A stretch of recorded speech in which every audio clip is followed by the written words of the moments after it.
হতাশা মাদক দিয়ে দূর হয় না। হতাশা দূর হবে, বলে দিব, তিনটা জিনিস, মাত্র তিনটা। কয়টা ভাই? এক, 5 ওয়াক্ত নামাজ। এক কি? নামাজে আপনি অজু করে সেজদা দেন, ইনশাল্লাহ আপনার মনে প্রশান্তি না আসলে আমাকে এসে বলেন যে আসে না। চোখের পানি, মনের আবেগ যা আছে আপনার ভিতরে, কষ্ট, দুঃখ, যন্ত্রণা, সব আল্লাহকে ঢেলে দিবেন ইনশাল্লাহ। নিজের আবেগ ধরে রাখবেন এখানে, আপনি আল্লাহর জন্য ঢেলে দিবেন। মানুষকে আবেগ দেখা কি লাভ? মানুষ আপনার চোখের পানির মর্ম বুঝবে? মানুষ কি মানুষের চোখের পানির মর্ম বুঝে?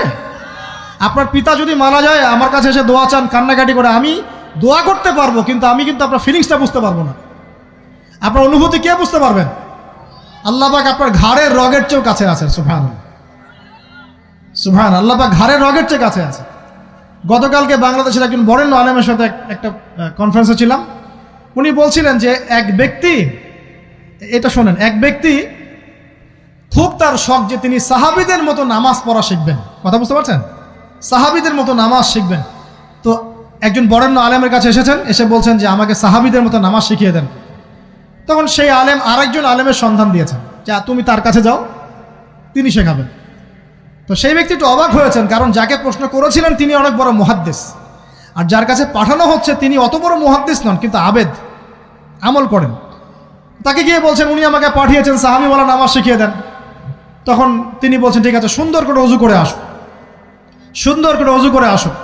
অজু করার সময় খালি খেয়াল রাখবা যে আমি অজু করছি শুধু আল্লাহর সন্তুষ্টির জন্য। কি খেয়াল রাখবেন? অজু করছি শুধু আল্লাহকে রাজি খুশি করার জন্য অজু করছে, আর কোনো উদ্দেশ্য নাই আমার। অজু করতে যাচ্ছে, তিনি আবার বলছেন দাঁড়াও, শুধু আল্লাহকে রাজি খুশি করার জন্য অজু করো। আবার শুরু করছেন, আবার বলছেন শোনো, শুধু আল্লাহকে রাজি খুশি করার জন্য অজু করো। এভাবে বলতেই আছেন। নামাজে দাঁড়িয়েছেন, দাঁড়ানোর আগে বলছেন শোনো, শুধু আল্লাহকে রাজি খুশি করার জন্য নামাজ পড়ো। বলতেই আছেন। এক পর্যায়ে সে ব্যক্তি নামাজ শুরু করলো, নামাজে মনোযোগ এদিক ওদিকে যায়, আর তার মাথায় এটা আসে, এই শুধু আল্লাহকে রাজি খুশি করার জন্য আমাকে নামাজ পড়তে হবে, শুধু আল্লাহকে রাজি খুশি করার জন্য নামাজ পড়তে হবে। এই চিন্তা তার মনের মধ্যে ঘুরপাক খাচ্ছে। এভাবে নামাজটা সে শেষ করে চিন্তা করছে যে নামাজ তো পুরোপুরি মনোযোগ দিতে পারলাম না। বারবার মাথার মধ্যে এরকম চিন্তা আসছে, আল্লাহ আমাকে তুমি মাফ করে দাও, নামাজটা আমার মনে হলো না ঠিক মতো। তখন সে ফিরে এসে তার সে ওস্তাদকে বলছেন আমার তো নামাজ এরকম করে পড়লাম, কিন্তু শেষমেশ মনে হলো যে নামাজটা হয়তো কবুল হয় নাই, আল্লাহর কাছে খুব মাফ চাইলাম, আল্লাহ আমাকে মাফ করে দাও, নামাজটা মনে হলো না। তখন সেই যে প্রথম ব্যক্তি যিনি পাঠিয়েছেন তিনি বলছেন এটাই হলো সাহাবীওয়ালা নামাজ। তারা আল্লাহকে রাজি খুশি করার জন্য নামাজ পড়তেন, নামাজ শেষ করে আল্লাহর কাছে ইস্তেগফার করতেন, আল্লাহ কিছুই হলো না। আমার কথা কি বুঝতে পারছেন? অতএব আল্লাহকে রাজি খুশি করার জন্যে আপনি আপনার আবেগ, আপনার ইবাদত সব ঢেলে দিবেন ইনশাআল্লাহ। অন্য কারো কাছে কিছু পাওয়ার আশা করব। আমাকে আল্লাহ পাঠিয়েছেন দুনিয়াতে নামাজ পড়তে, রোজা রাখতে, দিনের প্রচার করতে, দিনের জ্ঞান অর্জন করতে, এই তো। তা আমি একজন মেয়ের জন্য জীবন নষ্ট করে দিব কেন? আমি তাহলে আল্লাহর কাছে কি মুখ দেখাবো, আর নবীর কাছে কি মুখ দেখাবো? ওখানে গিয়ে বলবো আল্লাহ আমি আমার অমুক প্রেমিকার জন্য আশেক হয়ে একদম জীবন দিয়ে দিয়েছি, আত্মহত্যা করেছি। গেছে ভাই, যাইতে দেন। যে ব্যক্তি আপনার অবস্থানকে মূল্যায়ন করে নাই সে আপনার যোগ্য ছিল না। এখন আপনি কি করবেন? নিজের অবস্থান উন্নত করেন, আপনার পিছনে লাইন ধরে ঘুরবে ইনশাআল্লাহ। এটাই বাস্তবতা। দুনিয়া খুব খারাপ জিনিস। মানুষের অবস্থানকে মূল্যায়ন করে, মানুষের অবস্থানকেই মূল্যায়ন করে, কিন্তু আল্লাহ রাব্বুল আলামিন আপনাকে সর্বাবস্থায় ভালোবাসেন। আলহামদুলিল্লাহ। এই যে আমরা এখন অনেক পাপ করছি না, আল্লাহ কি আমাদেরকে আযাব দিয়ে ধ্বংস করে দিয়েছেন? আল্লাহ পাক এখনো আমাদেরকে ভালোবাসেন, রহম করেন, আল্লাহ পাক অপেক্ষা করছেন কখন তওবা করবে, আমি তওবা কবুল করব। এই কখন আমার বান্দা খালি একবার বলে আস্তাগফিরুল্লাহ, আল্লাহ পাক সাথে সাথে মাফ করে দেবেন ইনশাআল্লাহ। আর সেই আল্লাহকে ভুলে আপনি কার পিছনে ছুটছেন? আমরা কিন্তু নিয়াত করতে পারি ভাই যে আমরা যারা ওয়াজ শুনলাম জীবনে কোনোদিন সিগারেটে হাত দিব না ইনশাআল্লাহ। রাজি আছি ভাই? অন্য বড় বড় জিনিস তো বহুত দূরের কথা। আচ্ছা, অনেকে রাজি হয় নাই কেন? আপনারা কি অলরেডি আসক্ত? আমি অনেক ভাইকে দেখেছি মাশাআল্লাহ ইফতার খুলেই একদম বেনসন টানা শুরু করে। হ্যাঁ, এটা যে হারাম আপনাদের কেউ ওয়াজ করে শোনায় নাই? এটাকে কি মনে করেন আপনারা, হারাম না হালাল? কেউ বলেছে মাকরু, নাকি মাকরু ফতোয়া দিয়েছে? মাকরুহ শব্দের অর্থ জানেন আপনি? মাকরুহ শব্দের অর্থ কি একটু শোনেন। সূরা বনী ইসরাঈল খুলবেন। কোন সূরা? সূরা বনী ইসরাঈল আল্লাহ পাক বলছেন, আমি বনু ইসরাঈলকে এই কাজগুলো করতে নিষেধ করেছিলাম। কোন কোন কাজ? জেনা করো না, জেনার ধার কাছে যেও না, এতিমের মাল আত্মসাৎ করো না, শিরিক করো না ইত্যাদি। যারা আলেম আছেন তারা আমার কথা বুঝবেন। এই কাজগুলোর পরে আল্লাহ পাক বলছেন যে এই প্রত্যেকটা কাজ আল্লাহর কাছে মাকরুহ, অপছন্দের। কিসের? অপছন্দ। আর এটাকে আপনি সহজ মনে করছেন? নিয়াত করি আল্লাহ পাকের সন্তুষ্টির জন্য আমরা কোনোদিনও মাদকের সাথে সম্পৃক্ত হব না ইনশাআল্লাহ। আর বিশ্বাস করেন, শুধুমাত্র মাদকদ্রব্য নিয়ন্ত্রণ অধিদপ্তর এই আইন কানুন এগুলো দিয়ে, জরিমানা দিয়ে মানুষকে মাদক ছাড়ানো যাচ্ছে না, যাবে না। কেন যাবে না এটা আপনারা খুব ভালো করেই জানেন, আমি বলতে চাচ্ছি না। অনেক সময় মাদক বিরোধী কনসার্ট করে মানুষ, মাদক বিরোধী কনসার্টে ওঠার আগে এক বোতল ডাইল খেয়ে আসে আগে। এগুলো কি বাস্তব কথা বলছি না অবাস্তব কথা বলছি? আমাদের যুবক ভাইরা কোশ্চিনকালেও মাদকের ধার কাছে যাবেন না ইনশাআল্লাহ। একটা হাদিস খালি মনে রাখেন, এই হাদিসটা মনে রাখেন। নবী সাল্লাল্লাহু আলাইহি ওয়াসাল্লাম বলেছেন, কেউ যদি মাদকদ্রব্য সেবন করে তার 40 দিনের নামাজ কবুল হবে না। সিগারেট একটা খেয়েছি, 40 দিন নামাজ নাই। এরপর যদি সে তওবা করে আল্লাহ মাফ করে দিবেন। আবার যদি মাদক খায় আবার 40 দিন কবুল হবে না। যদি আবার তওবা করে আল্লাহ মাফ করে দিবেন। আবারও যদি খায় আবারও 40 দিন কবুল হবে না। আবারও তওবা করলে আল্লাহ আবার মাফ করে দিবেন। চতুর্থবার সে যদি মাদক খায়, আল্লাহ রসুল সাল্লাল্লাহু আলাইহি ওয়াসাল্লাম বলছেন, আল্লাহ পাক কিয়ামতের মাঠে তাকে তিনাতুল খাবাল পান করাবেন। কি পান করাবেন? তিনাতুল খাবাল। সাহাবীরা বললেন, ইয়া রাসূলুল্লাহ, এটা কি তিনাতুল খাবাল? কি? নবী সাল্লাল্লাহু আলাইহি ওয়াসাল্লাম বলছেন, এটা হচ্ছে জাহান্নামীদেরকে আযাব দেওয়ার পর তাদের রক্ত মাংসের যে পুঁজ বের হবে, এই যে ড্রিঙ্কস, জাহান্নামের হার্ড ড্রিঙ্কস, এই ড্রিঙ্কসের নাম হলো তিনাতুল খাবাল।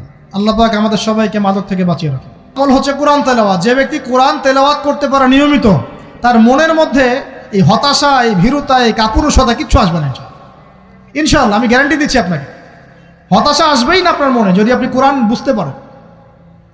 কোরআনের একটা আয়াত নিয়ে কোনো সময় দেখা যায় 2-3 ঘন্টা সময় পার হয়ে যাচ্ছে, আয়াতটা ছেড়ে সামনে যেতে পারছি না। কোরআনের ভিতরে ঢুকলে আপনি দুনিয়ায় ভুলে যাবেন কি হচ্ছে আশপাশে। আমি এমন অনেক আলেমকে দেখেছি যে একটা বই, পাতলা একটা বই, আরবি বই নিয়ে পড়া শুরু করেছেন, ওই যে ফজরের পরে জোহরের ওয়াক্ত হয়ে যাচ্ছে, বইটাই শেষ করতে পারেননি। বুঝতে পারবেন না, যখন আপনি ইলমের ভিতরে ঢুকে যাবেন, কোরআনের ভিতরে, হাদিসের ভিতরে, আপনার দুনিয়ার খেয়ালই নাই। একজন আলেম, তিনি এক রাত্রে একটা বই লিখেছিলেন, চটি বই, এক রাত্রের মধ্যে।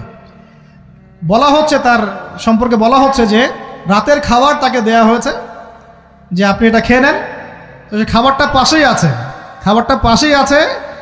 খাবারটা খাবো, এটা লিখে খাবারটা খাবো, এরকম তার চিন্তা ছিল। ফজর হয়ে গেছে, বই লেখাও শেষ, খাবার এই অবস্থায় পড়ে আছে, ডুবে গেছেন ভিতরে, খাওয়ার মাথায় তার খেয়াল নাই। এরকম হয়। একজন মনীষী, বিখ্যাত মনীষী, রিয়াদুস সালেহীন কিতাবের রাইটার, সংকলক আল্লামা নববী রাহিমাহুল্লাহ, এরকম সারা রাত চলে গেছে, পাশে 2টা খেজুর, ওই 2টা খেজুর খাওয়ারই সময় পান। হাদিস নিয়ে গবেষণা করতে রাত পার হয়ে গেছে। আমি বলতে চাচ্ছি, যখন ইলমের ভিতরে, কোরআন হাদিসের ভিতরে ঢুকে যাবেন, আপনার দুনিয়ার খেয়াল আপনার চলে যাবে ইনশাআল্লাহ। এই টেনশন, হতাশা, এই সেই বাদ, তখনই আল্লাহ পাক আপনাকে তার পক্ষ থেকে রহমত দিবেন, বরকত দিবেন, আল্লাহ আপনার দুনিয়ার কাজগুলো করে দিবেন ইনশাআল্লাহ। তখন দেখবেন কেউ আপনার দুনিয়ার ওই কাজটা করে দিয়েছে, কেউ ওই কাজটা করে দিয়েছে, কেউ বাসায় খাবার পাঠিয়ে দিয়েছে, আল্লাহ পাকই এগুলো করাই দিবেন ইনশাআল্লাহ। তো প্রিয় ভাইরা, মাদকে যাব না আল্লাহর কাছে আসবো? 2 নাম্বার কোরআন তেলাওয়াত, 3 নাম্বার আল্লাহর জিকির। 3 নাম্বার কি ভাই? আল্লাহর জিকির। চলতে ফিরতে সব সময় মুখ চলতে থাকবে, মুখ না চললেও মনে মনে মন তাজা থাকবে, মনে মনে জিকির হতে থাকবে।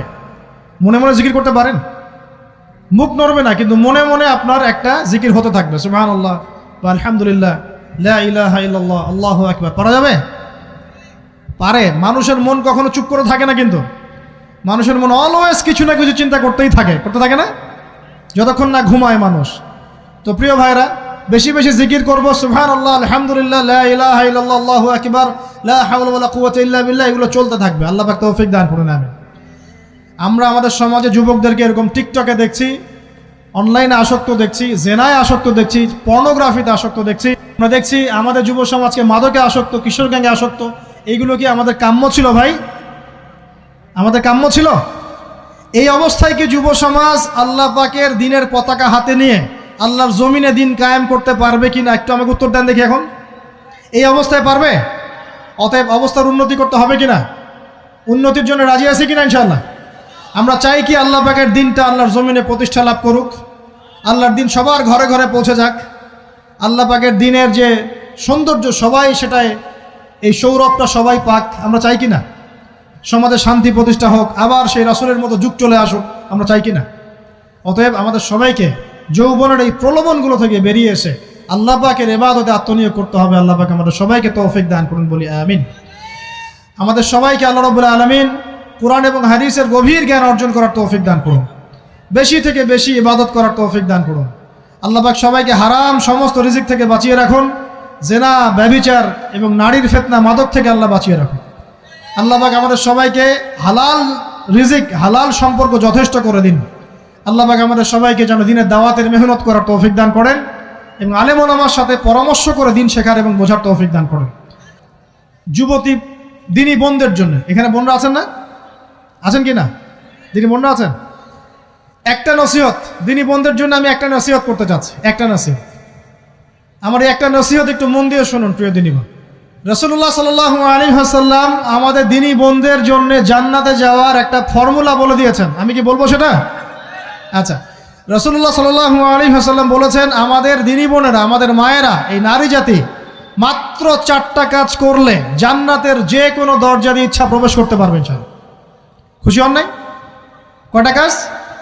মাত্র 4টা। এক, যদি আমাদের দিনী বোনেরা 5 ওয়াক্ত নামাজটা ওয়াক্ত মতো পড়ে, আল্লাহ পাক তৌফিক দান করুন, বলি আমিন। 2 নাম্বার, যদি তারা রমাদান মাসের রোজাটাকে ঠিক মতো আদায় করতে পারে। 1 নাম্বার 5 ওয়াক্ত নামাজ ঠিকঠাক আদায় করা, 2 নাম্বার রমজান মাসের সওম রাখা, 3 নাম্বার তাদের লজ্জাস্থানের হেফাজত করা, মানে শরঈ পর্দা মেনটেন করা, শরঈ পর্দা মেনটেন করা। এবং আমি বলে দেই, চেহারাটা আপনাদের পর্দার অন্তর্ভুক্ত। এটা নিয়ে অনেক বাকবিতণ্ডা হয় না সমাজে, চেহারা দেখানো যাবে কি যাবে না ইত্যাদি।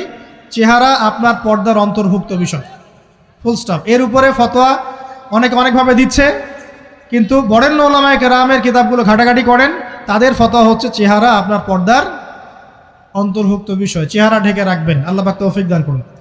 চোখ থাকবে খোলা, ঠিক আছে। 4 নাম্বার, স্বামীর আনুগত্য করতে হবে। স্বামীর আনুগত্য, এই যে আনুগত্য শব্দ শুনলেই মানুষের একটা মানে নেগেটিভ ধারণা তৈরি হতে পারে। স্বামীর আনুগত্য মানে কি আমি তার দাসত্ব করব? আনুগত্য মানে, প্রিয় দিনী বোন, আনুগত্য মানে দাসত্ব নয়। আনুগত্য মানে কোরআন সুন্নাহর যে বিধানগুলো আপনার স্বামী আপনাকে পালন করতে বলবে, আপনি সেগুলো করবেন, আপনি করতে বাধ্য। কিন্তু স্বামী যদি কোরআন সুন্নাহর বাইরে কিছু করতে বলে, সেটা মানতে আপনি বাধ্য নন। স্বামী যদি আপনাকে বলে যে সুদ খাও, এই যে সুদী এনজিওতে আসো, নাম লেখাও। স্বামী যদি আপনাকে বলে যে আসো বেপর্দায় বাইরে যাই, সাজুগুজু করে বের হও, চলো ঘুরে আসে বেপর্দায়। স্বামী যদি বলে দেবরকে একটু খাবারটা দিয়ে আসো, আমার অফিসের কলিগ আসছে, খাবার পরিবেশন করো, আসো ডাইনিংয়ে আসো। এই যে হারাম কাজ, বেপর্দার আদেশ করছে, সুদের আদেশ করছে, আপনি সেগুলো পালন করবেন না। কিন্তু হালাল বৈধ যে কোনো বিষয় আপনি স্বামীর আনুগত্য করবেন, এটা আপনার উপর ফরজ। এই 4টা কাজ যদি আপনি করতে পারেন, জান্নাতের যে কোনো দরজা দিয়ে ইচ্ছা আপনি প্রবেশ করতে পারবেন ইনশাআল্লাহ। আল্লাহ পাক আমাদের দিনী বোনদেরকে এই 4টা কাজ করার তৌফিক দান করুন। আমাদের সবাইকে আল্লাহ পাক জান্নাতের জন্য কবুল করুন, বলি আমিন।